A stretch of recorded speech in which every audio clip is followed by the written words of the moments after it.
perfect is the enemy of good. That's sometimes called a Pareto principle or 80-20 rule, which suggests that in order to do something, get something done, 80% is often enough. And then reaching the 80% completion takes only 20% of your effort. And then this final 20% might easily take 80% of your effort. And I certainly often agree with that good enough is good enough. But then there are cases when putting in that final bit and really perfecting what you are doing makes a difference and makes the outcome better. Not always though.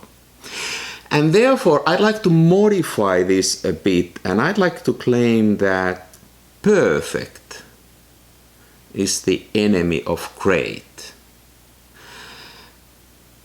And what I mean by that is that very often, if we try to make something perfect and we polish the life out of it, we make it uninteresting, sterile. There are multiple examples of that in art where an artist not perfected his or her work and then made it actually better. Miles Davis is famous dragging the musicians into a studio, just saying few ideas and then immediately putting the tape recorder on and recording it. His famous album, maybe the best jazz album ever recorded, Kind of Blue, was created like that.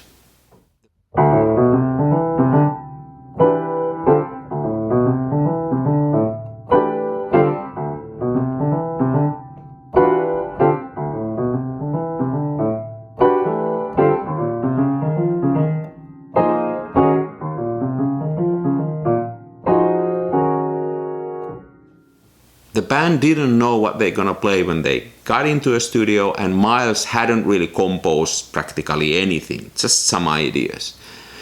And they wanted to put that and record that on tape as soon as possible, because Miles believed that then it's gonna be fresh, interesting, and has this human element of fragile, a bit rough, if you will.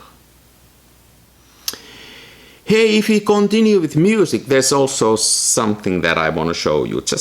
You probably know this, but nevertheless, let me show you something.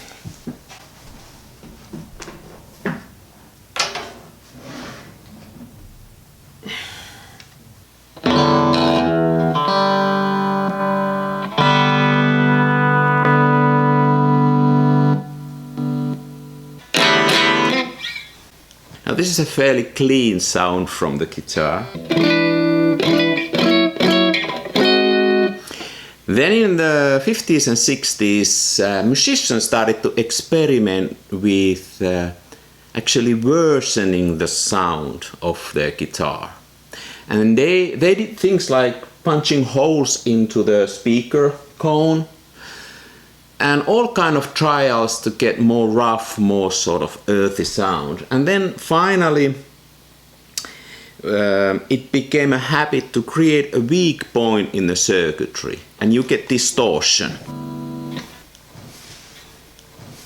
And then suddenly I have sound like this.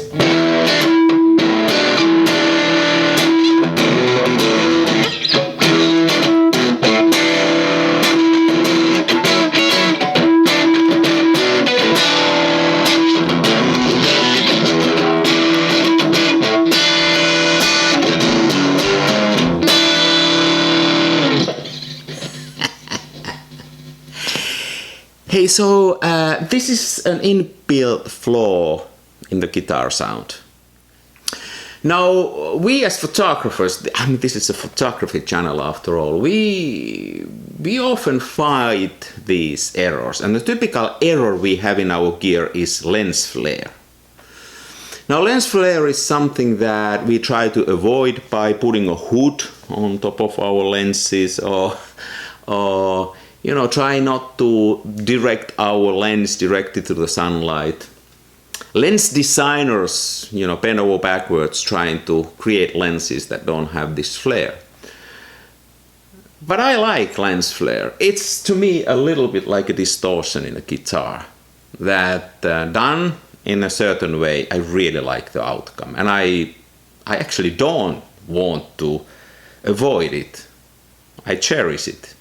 Now, the other weekend, me and my brother, we took our families to this small island. It's a boat ride away. There's no electricity. There's not even proper cell coverage. So we had a good time there. Just eating and good sauna, swimming, spending time together.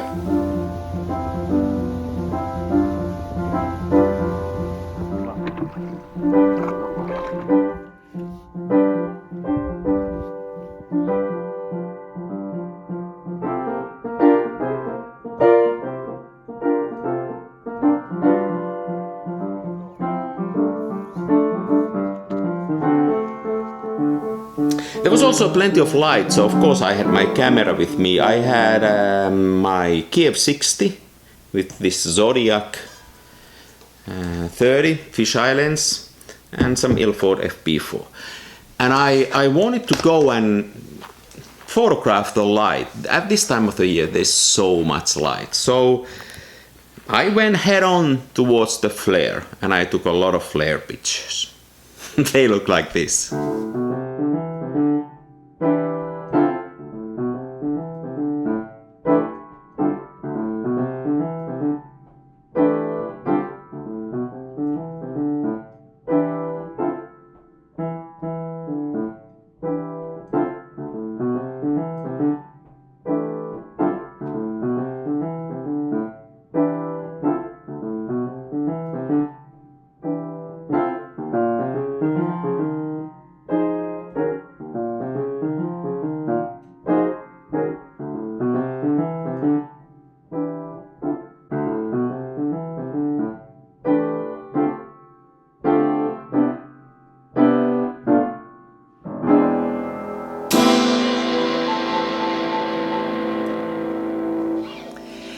Yeah, I know a lot of people don't like flare.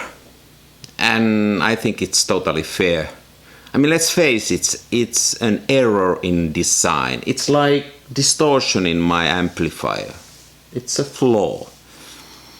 Scientifically speaking, it makes the outcome worse. But then again, both music and photography, they are not science, they are art. And I believe that in art, perfect is often the enemy of great. Hey, thanks for watching. It's like this time, next time something else. And meanwhile, let's be careful out there. See you later.